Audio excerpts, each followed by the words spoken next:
Hemos iniciado desde hace algunas semanas ya el estudio de la primera epístola del apóstol Pedro. El apóstol Pedro, como les he dicho en ocasiones anteriores,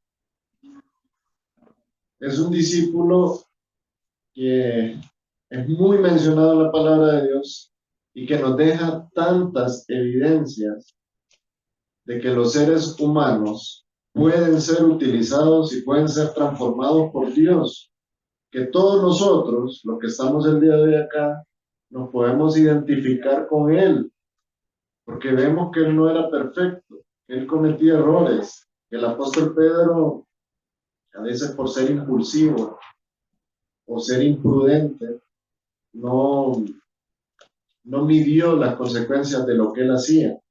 Pues eso nos pasa a nosotros. A veces nos comportamos de una manera que no va conforme a lo que debería de ser en base a que estamos sabidos que debemos de actuar confiando en la voluntad de Dios y no en nuestra propia prudencia. A veces nosotros cometemos ese error de dejarnos llevar por nuestros impulsos. Recuerden que mientras vivamos en este cuerpo físico hay una carne que nos está induciendo a hacer cosas que no son correctas.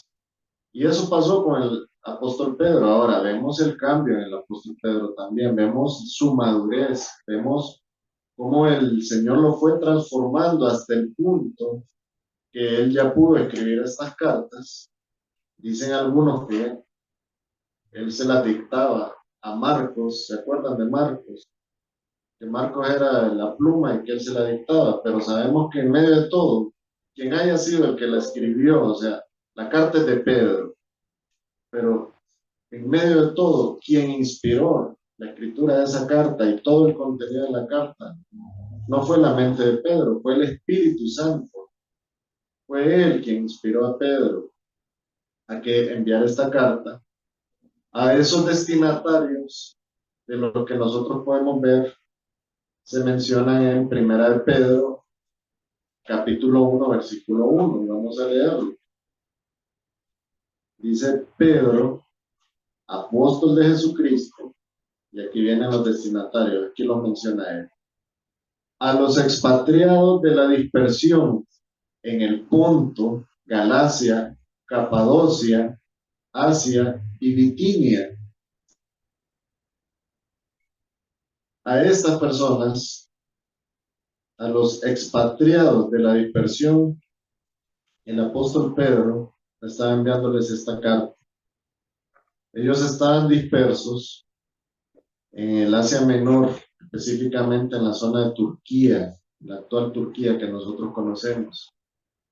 Todas esas ciudades que se mencionan ahí están en esa región. Pero además de esos expatriados dispersos en esa zona de Turquía, había expatriados de la iglesia también dispersos en diferentes lugares de toda la región del mundo, el mundo conocido en ese entonces, el mundo en donde pudieron incidir los apóstoles del Señor Jesucristo, desde el norte de Europa, el oeste de Europa, el este de Europa, parte de África, Asia, diferentes regiones de Asia. En todos esos lugares hubo influencia de los apóstoles y del mensaje del Señor Jesucristo. Y eso lo vamos a tratar de clarificar el día de hoy, para que veamos también que esa influencia que hubo ahí es la que el día de hoy también ha incidido en nosotros, que esa dispersión y esa promulgación del Evangelio en esas regiones por causa de la dispersión es lo que ha servido para que en la actualidad en el mundo entero prácticamente se haya escuchado ya sobre el Señor Jesucristo, sobre su Evangelio, sobre su palabra, que nosotros acá en Honduras hayamos tenido también acceso a la palabra del Señor. Pero antes de comenzar ya de lleno con el mensaje, vamos a orar, vamos a pedir dirección de Dios. Señor, venimos juntos, unánimes, reconociendo que en tu palabra está la verdad, para que nos ayude, Señor, a discernir tu palabra correctamente, para que nos permitas presentar este mensaje el día de hoy con tu iluminación, por medio de la acción del Espíritu Santo en nosotros. Ayúdanos, Señor, a entender tu palabra. Ayúdanos, Señor, a ser simplemente cajas de resonancia de tu palabra. Que sea tu palabra la que cause un efecto en el corazón nuestro. Que sea el Espíritu Santo quien nos conmueva y quien nos indique cuál es nuestra condición y cómo podemos entonces agradarte a ti. Oramos en el nombre de nuestro Señor Jesucristo. Amén. Bueno, como les dije, la primera carta que el apóstol Pedro envió fue dirigida a creyentes del norte de Asia Menor, esos cristianos que sufrían en medio de una intensa persecución. ¿Qué es lo que hace Pedro en esta carta? Los exhorta a mantenerse fieles bajo la opresión. Pero definamos qué es un expatriado y qué significa dispersión para que entendamos bien la materia de lo que vamos a hablar hoy. Un expatriado es una persona que reside en un país diferente al país donde nació o diferente al país donde él tiene nacionalidad, porque hay personas que no nacen, por ejemplo, aquí en Honduras, hay personas que no nacieron acá, pero se vinieron a los 5 años y han vivido toda su vida acá. Ellos son hondureños, pero de repente se tienen que mudar a otro lugar, entonces de ahí entran dentro de esta categoría de expatriado, ¿verdad? Alguien que se desplazó hacia otro lugar, un lugar diferente. Ese término viene de ex, que significa fuera de, y patria, que significa país. Entonces, expatriado es alguien que está fuera de su país de origen. Ahora hablemos de la palabra dispersión, porque Pedro le envía esta carta a los expatriados de la dispersión. Bueno, dispersión proviene del vocablo dispersio y tiene varios usos. La Real Academia Española, en su diccionario, alude al acto y a la consecuencia de dispersar, lo que es segmentar, esparcir lo que estaba unido, repartir la atención o desorganizar, eso es dispersar. Por lo tanto, si nos diéramos a la tarea de definir qué quiere decir Pedro cuando menciona a los expatriados de la dispersión, Pedro se está refiriendo a personas que salieron de su lugar de origen, en donde formaban parte de un grupo, en este caso es la iglesia, salieron debido a una provocación o a una causa porque había persecución, ¿verdad? Y eso generó esa segmentación física de la unidad que existía en esas iglesias locales donde ellos se congregaban, que es la dispersión, ¿verdad? Y ellos luego se reubicaron en sitios diferentes, en el Ponto, en Galacia, en Capadocia, en Asia y en Bitinia, lo que menciona aquí el apóstol Pedro. Entonces, los expatriados de la dispersión, resumiendo, son esas personas que eran parte de la iglesia de Cristo, que tuvieron que salir del lugar donde ellos estaban y se distribuyeron en diferentes regiones. Ahora vamos a ver el contexto de la iglesia cristiana. En ese momento en el que Pedro estaba mandándoles esta carta a estos hermanos que se habían movilizado. Ya entendimos entonces que son personas de la iglesia que se distribuyeron en diferentes regiones porque en el lugar donde ellos se encontraban había persecución y ellos tuvieron que movilizarse. La iglesia cristiana comenzó hace aproximadamente 2023 años, pocos días después de la muerte, resurrección y ascensión del Señor Jesucristo. En Hechos 11:26 dice, y a los discípulos se les llamó cristianos por primera vez en Antioquía. Antioquía es parte de Turquía también, es esa región del Asia Menor. Cristiano es una persona que es parte del pueblo de Cristo, o sea, parte de la iglesia de Cristo. En la palabra de Dios, específicamente en el libro de Hechos de los Apóstoles, vemos que la iglesia primitiva era un grupo de cuerpos de creyentes locales, así como las iglesias locales que nosotros conocemos el día de hoy. Pues había iglesias locales también que se congregaban con regularidad y normalmente lo hacían en sus hogares, en casas. Algún hermano prestaba su hogar y ahí se reunían y confraternizaban, adoraban a Dios, procuraban la edificación mutua y también predicaban el evangelio de salvación. Estas iglesias generalmente tenían la organización de pastores, ancianos, diáconos, igual como las iglesias modernas, ¿verdad? Que están regidas por la palabra de Dios. La iglesia primitiva del Nuevo Testamento vivía en comunidad y normalmente compartían sus recursos, recursos como comida, dinero. Ahí en el libro de los Hechos podemos ver ejemplos de eso.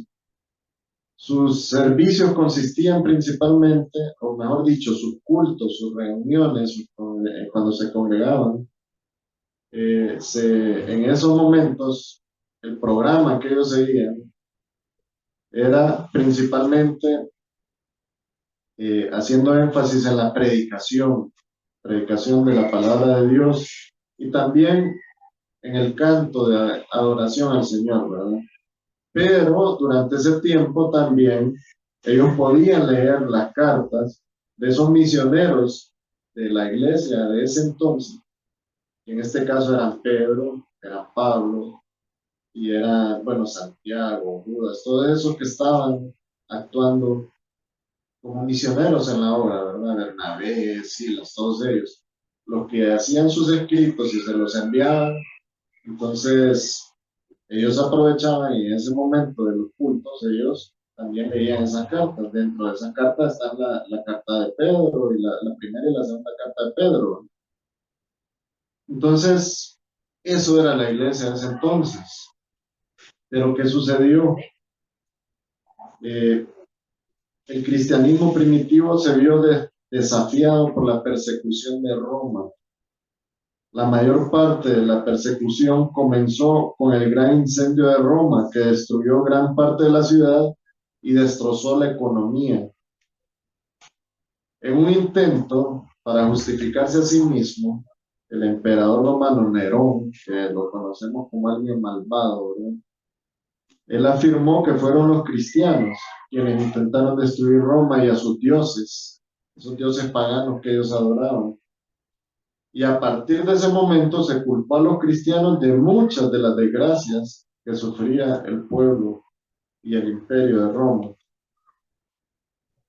Entonces la persecución comienza y comienza el martirio también.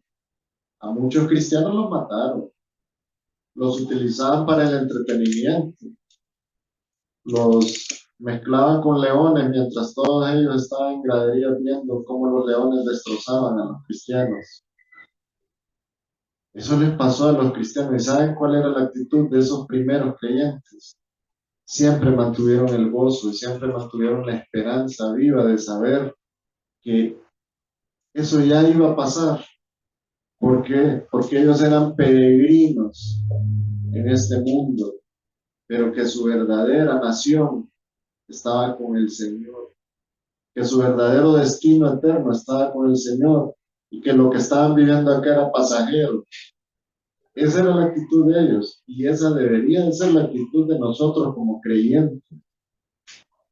No debería de haber variado en nada, porque es el mismo Dios en el que hemos creído, es el mismo Señor Jesucristo al que nosotros hemos venido para obtener la salvación.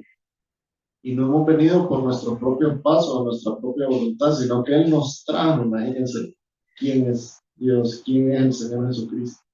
Él nos trajo hacia Él, Él nos convenció y Él hizo todos los méritos y todas las acciones para que un día nosotros creyéramos en el Señor Jesucristo.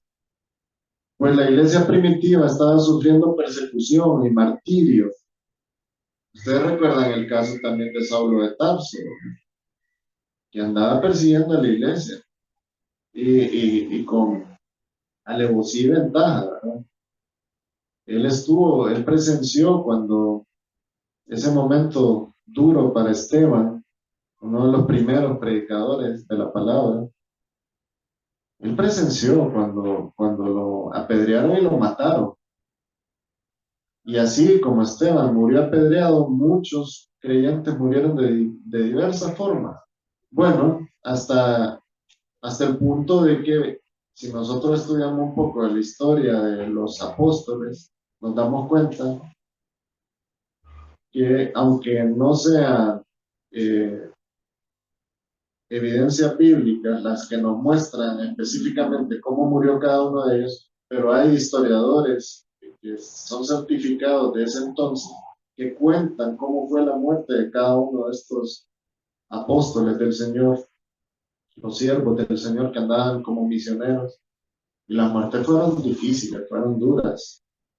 Estos apóstoles, estos siervos del Señor, que en ese momento estaban actuando como, eh, como fuentes de multiplicación del Evangelio, de la palabra del Señor, ellos murieron unos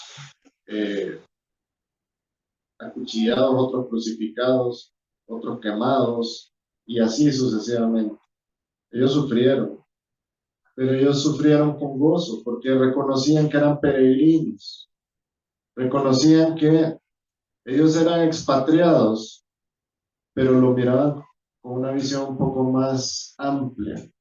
Ellos ya no se consideraban expatriados de esa tierra natal donde físicamente nacieron, sino estaban expatriados de su nación eterna, que es con el Señor. Nosotros, hermanos, estamos viviendo en este mundo, pero una vez que hemos sido parte de la iglesia del Señor, que somos parte del cuerpo de Cristo, que somos hijos de Dios y somos pueblo de Dios, ya no somos de este mundo. Y el mismo Señor Jesucristo lo dice, más adelante lo vamos a leer.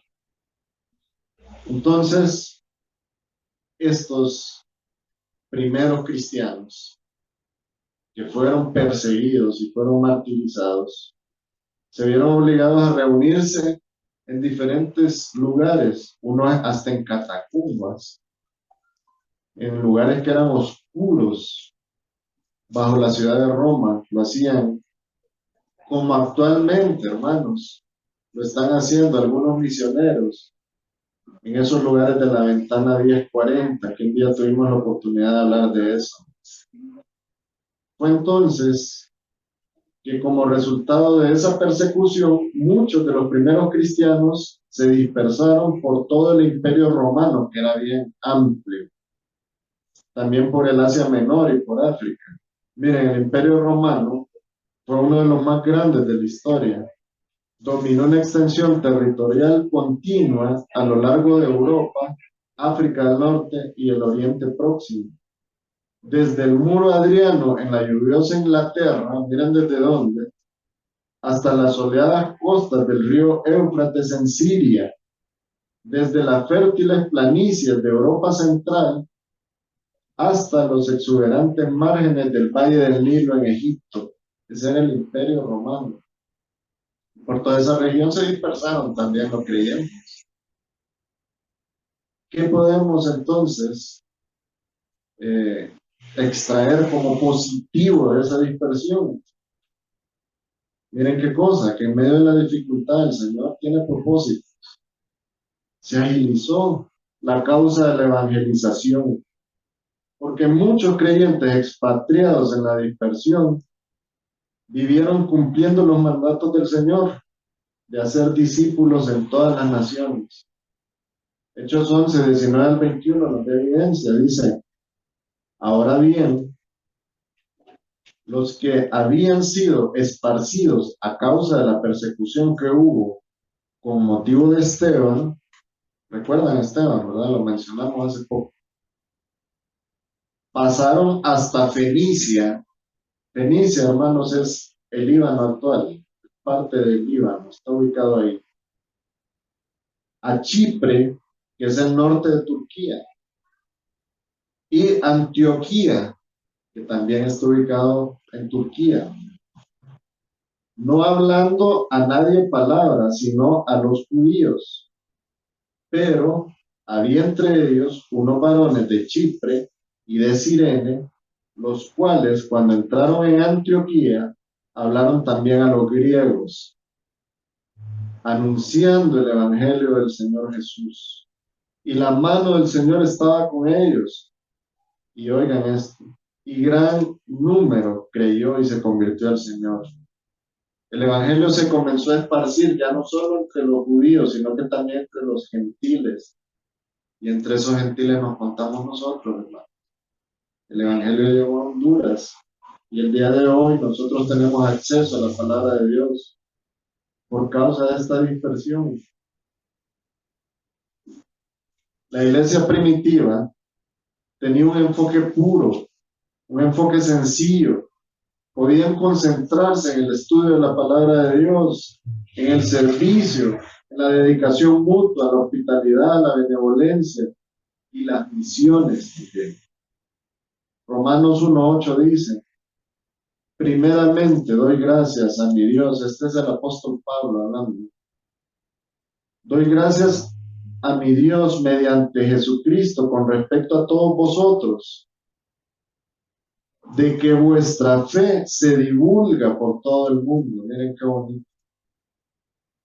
Él está escribiéndole a la iglesia de Roma, de que esa fe que estos creyentes de Roma están abrazando, también se está divulgando por todo el mundo ya. Se regó, hermanos, como pólvora.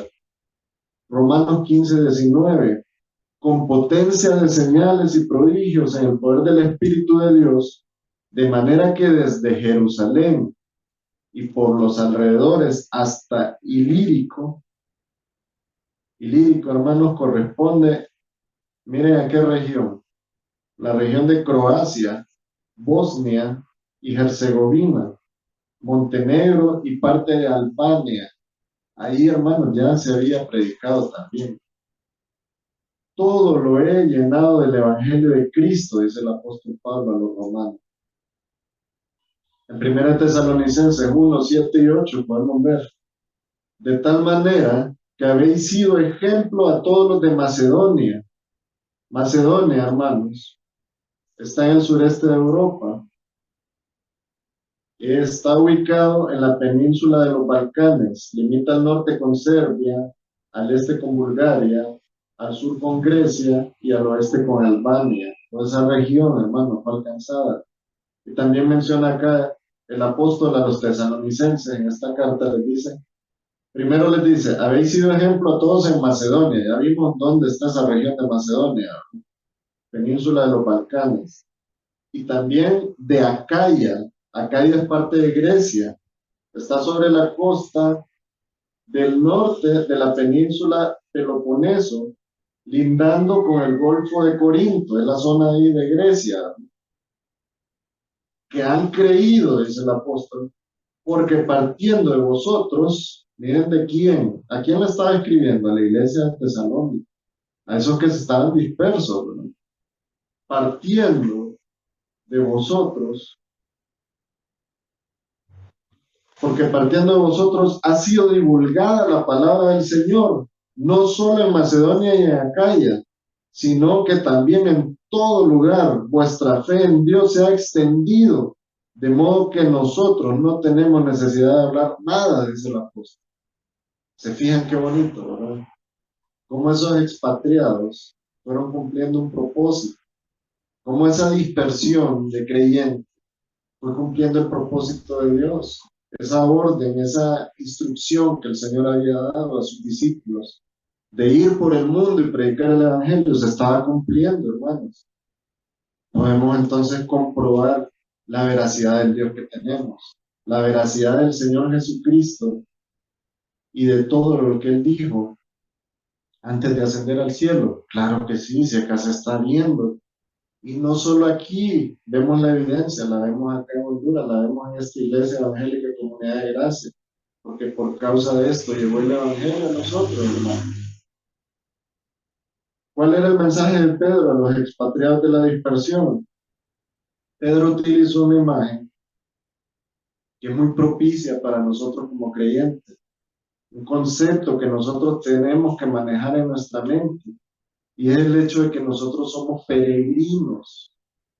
Nosotros estamos en este mundo por un periodo de tiempo corto, pero hay una eternidad a la que debemos de afrontar con gozo o con dolor.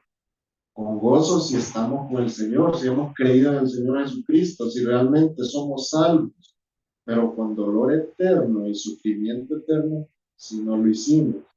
Y estaremos en un infierno sufriendo día y noche si no hemos creído en el Señor. Gloria a Dios, hemos creído. Bueno, yo en mi caso se lo manifiesto públicamente. El Señor me rescató, me salvó y ahora estoy confiando en Él y en esa certeza que Él me da de que yo soy salvo. Ustedes piensan igual, sienten lo mismo, creen en el Señor Jesucristo, atribuyen a Él todo el mérito de su salvación. Ya se quitaron de su mente esa idea de que ustedes tenían que aportar algo para ser salvos, ¿verdad? Gloria a Dios. El mensaje de Pedro a estos hermanos de la dispersión, en esta primera carta, iba enfocado en este término de peregrinaje. Pedro apunta hacia el honor de la vida eterna y también el honor que Dios dará a su pueblo, el pueblo de Dios que es la iglesia, para que todos los cristianos en la dispersión obedezcan al Señor en este corto tiempo de peregrinaje que estamos acá en el mundo. Primera de Pedro 1:17 dice: y si invocáis por Padre a aquel que sin acepción de personas juzga según la obra de cada uno, conducíos con temor todo el tiempo en vuestra peregrinación. Como ven, aquí estamos mencionando la primera carta de Pedro siempre. Estamos en el capítulo 1. Hoy estamos estudiando parte del versículo 1 del capítulo 1, pues más adelantito, en el versículo 17 del mismo capítulo 1, Pedro empieza a mencionar este tema de la peregrinación. Conducidos en temor todo el tiempo de vuestra peregrinación. Es un tiempo corto, hermano. Lo que nosotros estamos acá, por muy longevos que seamos, no se compara en lo absoluto con una eternidad de años. La visión de ser peregrinos en la tierra, y específicamente en una tierra ajena, porque a eso se refiere Pedro cuando menciona también este tema de los expatriados, la dispersión, de la peregrinación. Entonces, esa visión de ser peregrinos en tierra ajena sirve a los creyentes para entender, tal como dijo Santiago en el capítulo 4, versículo 14, que la vida es como neblina, que se aparece por un poco de tiempo y luego se desvanece. La Biblia nos lo dice, hermanos. Santiago 4:14, cuando no sabéis lo que será mañana, dice Santiago, porque qué vuestra vida ciertamente es neblina que se aparece por un poco de tiempo y luego se desvanece. Ninguno de nosotros sabe cuándo nos va a tocar dejar este cuerpo físico y estar en la presencia del Señor. Pero sí sabemos que cuando estemos en la presencia del Señor, vamos a estar con Él para toda la eternidad. Si realmente hemos creído en el Señor y somos salvos, si realmente confiamos en Él y vivimos con ese gozo y esa esperanza viva de que un día estaremos con Él, pues tenemos esa bendición y esa eh, tranquilidad de que conocemos cuál va a ser nuestro destino eterno y conocemos también que esta vida es cortita, como la neblina.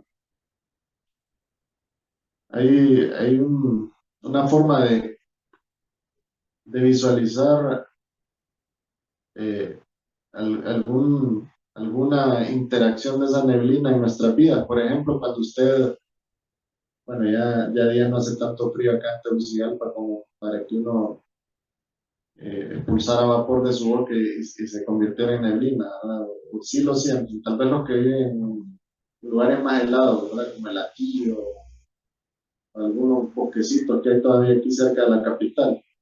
Pero, ¿qué pasaba con esa neblina?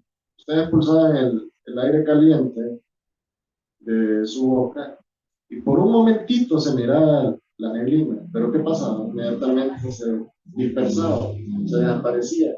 Así es la vida. Entonces, preguntémonos,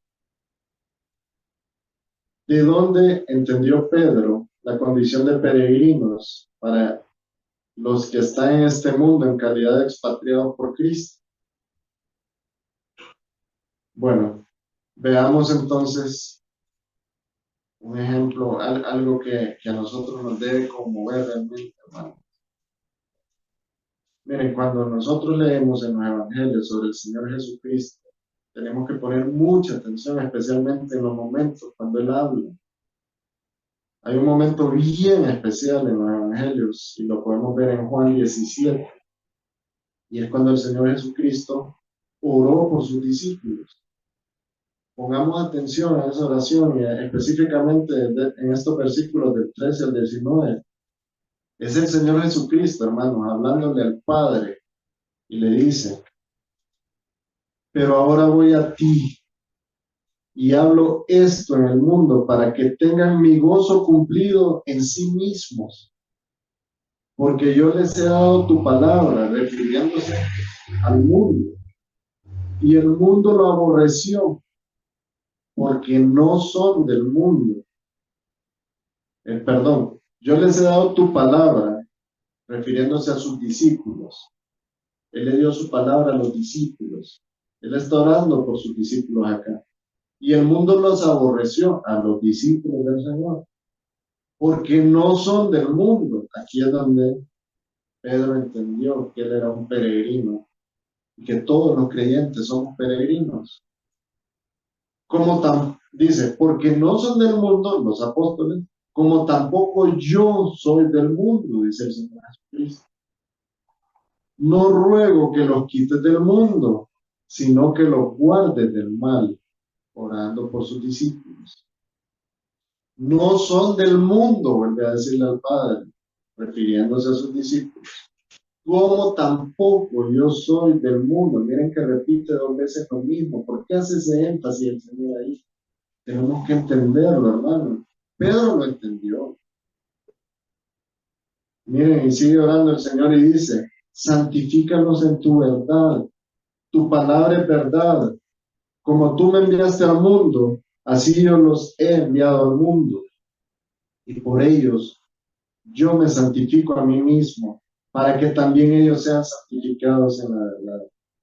Miren al Señor Jesucristo, ¿verdad? Intercediendo en ese momento por sus discípulos. Pedro vio eso, Pedro entendió, hermanos. Pedro dijo, bueno, si dos veces el Señor menciona que no somos de este mundo, es porque ya no somos de este mundo, somos peregrinos. Estamos como expatriados en este mundo, porque nuestra nación no es esta. Porque una vez que nacimos de nuevo, ahora somos parte de la nación del Señor. Pedro escuchó de la voz del Señor Jesucristo la verdad de que los que somos discípulos de Él, ahora somos igual a Él, extranjeros y peregrinos en este mundo. Ahora veamos el alcance de los expatriados de la dispersión. Para nosotros, ahora, ya que hemos hablado de todo esto, es más fácil deducir que los efectos de las acciones de estos expatriados, de esa dispersión, son evidentes ahora en nuestros tiempos, específicamente en nuestro territorio. Y si nos focalizamos más en el Chimbo, Santa Lucía, en la Iglesia Evangélica Comunidad de Gracia, es evidente, hermanos, el efecto de las acciones de esos expatriados de la dispersión. que divulgaron el Evangelio del Señor hasta el punto que el Evangelio llegó a Honduras también, llegó a Tegucigalpa, llegó a Santa Lucía, llegó al Chimbo, llegó a nosotros.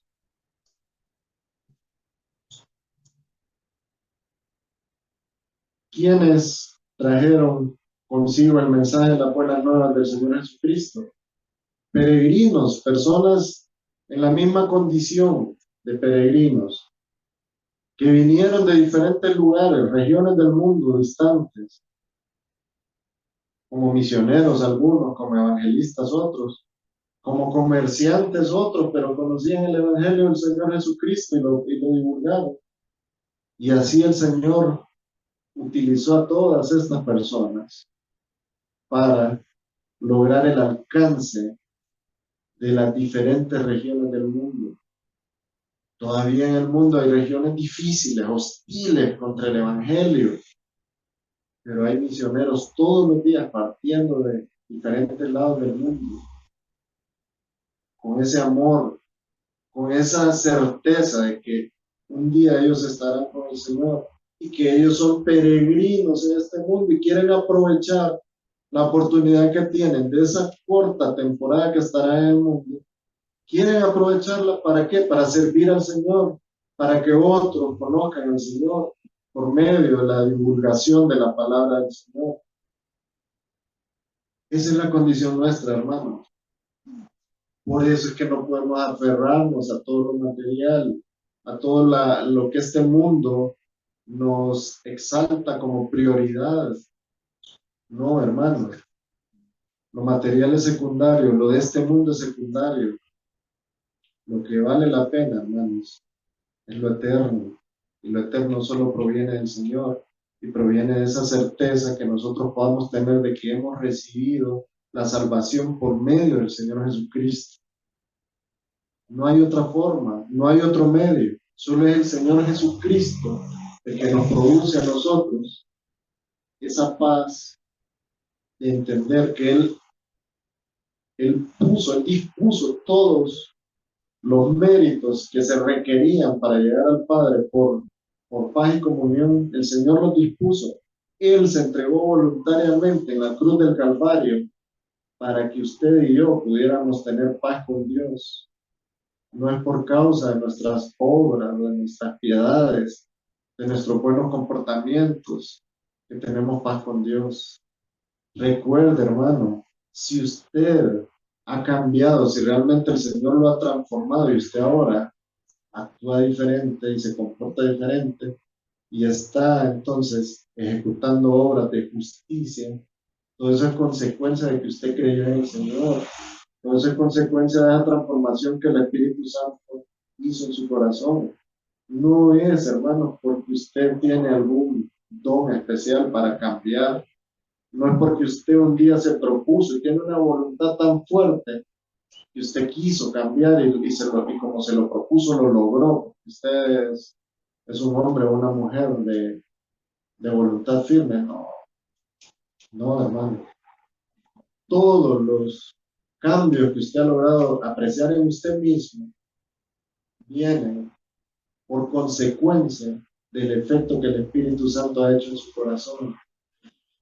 Por haber creído en el Señor Jesucristo y usted haber nacido de nuevo y haber sido transformado en una nueva criatura, que usted ahora puede producir obras de justicia. Antes no, hermano.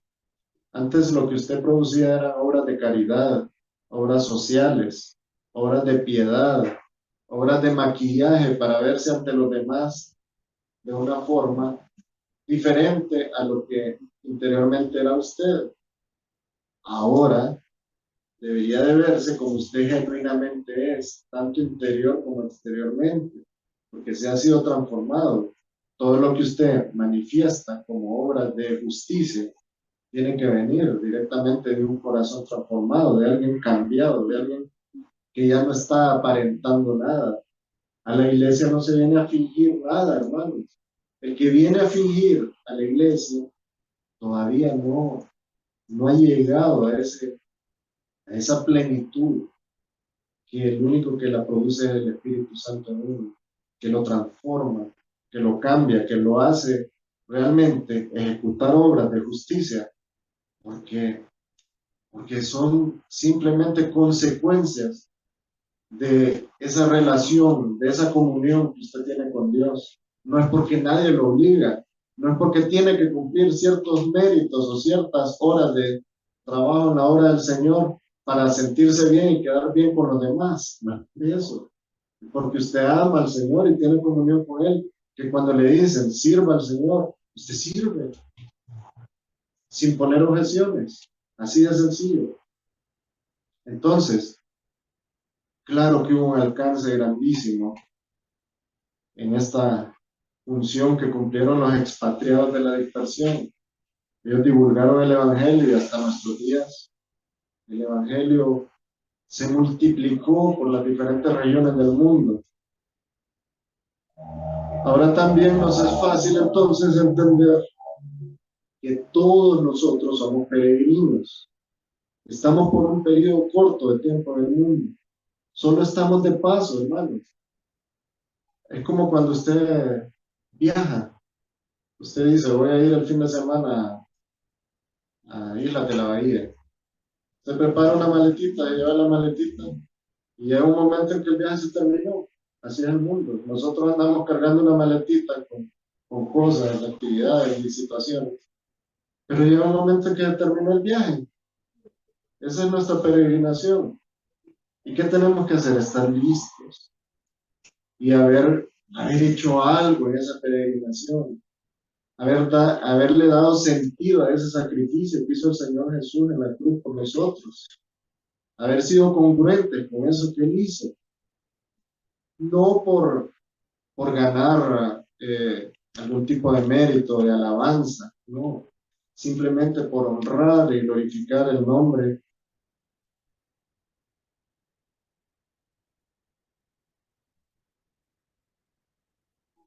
de ese que nos salvó, ¿verdad?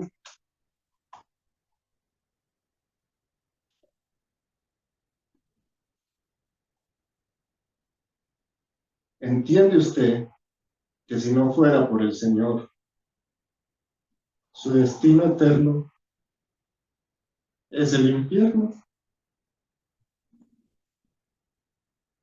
Ahora miren al Señor orando por usted.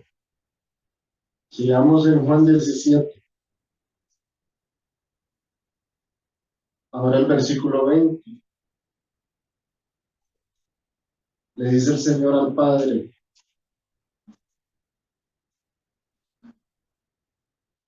mas no ruego solamente por esto, refiriéndose a los discípulos, sino también por los que han de creer en mí por la palabra de ellos. ¿Quiénes son ellos, hermano? Nosotros. Para que todos sean uno, como tú, oh Padre, en mí y yo en ti, que también ellos sean uno en nosotros, para que el mundo crea que tú me enviaste. La gloria que me diste, yo les he dado para que sean uno, así como nosotros somos uno. Esa es nuestra condición, hermanos, como parte del cuerpo de Cristo. Somos una unidad.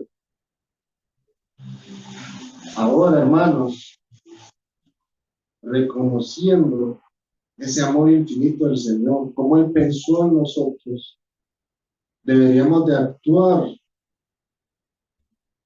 enfocando todos nuestros esfuerzos a honrar ese beneficio que hemos recibido de tener paz y comunión con Dios, de tener garantía de nuestra salvación por medio del Señor Jesucristo. En conclusión, el desplazamiento de esos expatriados, esa dispersión que ellos sufrieron, ya estaba predestinada por Dios y sirvió para que la iglesia se extendiera en las diferentes regiones del mundo. Ahora nuestra condición es también de extranjeros, porque somos peregrinos. en este mundo al que ya no pertenecemos. Ahora somos parte del pueblo de Dios. Nuestra patria eterna es junto al Señor en los cielos nuevos y tierras nuevas que anuncia el libro de Apocalipsis. Y vamos a finalizar leyendo en Apocalipsis 21, el versículo 1 al 5, cuando dice el apóstol Juan en esa visión: vi un cielo nuevo y una tierra nueva, porque el primer cielo y la primera tierra pasaron, y el mar ya no existirá más. Y yo, Juan, vi la santa ciudad, la nueva Jerusalén, descender del cielo de Dios, dispuesta como una esposa ataviada para su marido.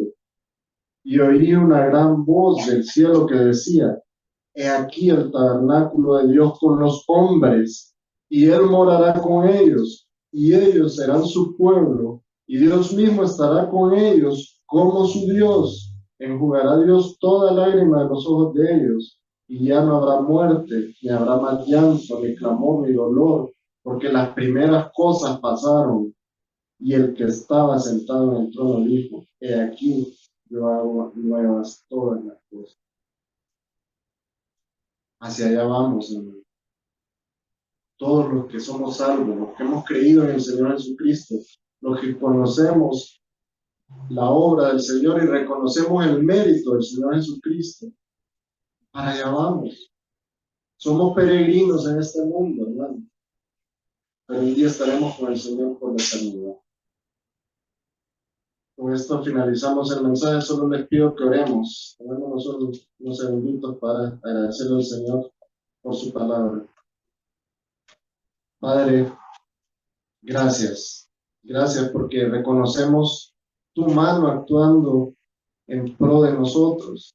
Cuando vemos esos creyentes de la iglesia primitiva que fueron esparcidos, que se dispersaron, que salieron de su nación, ahora entendemos que lo hicieron con un propósito, que se divulgó tu evangelio en las diferentes regiones del mundo, y que el día de hoy nosotros podemos glorificarte, porque entendemos que estamos acá, porque tú planeaste desde un inicio que el evangelio llegara a nuestro país, a nuestra ciudad y a nuestra iglesia.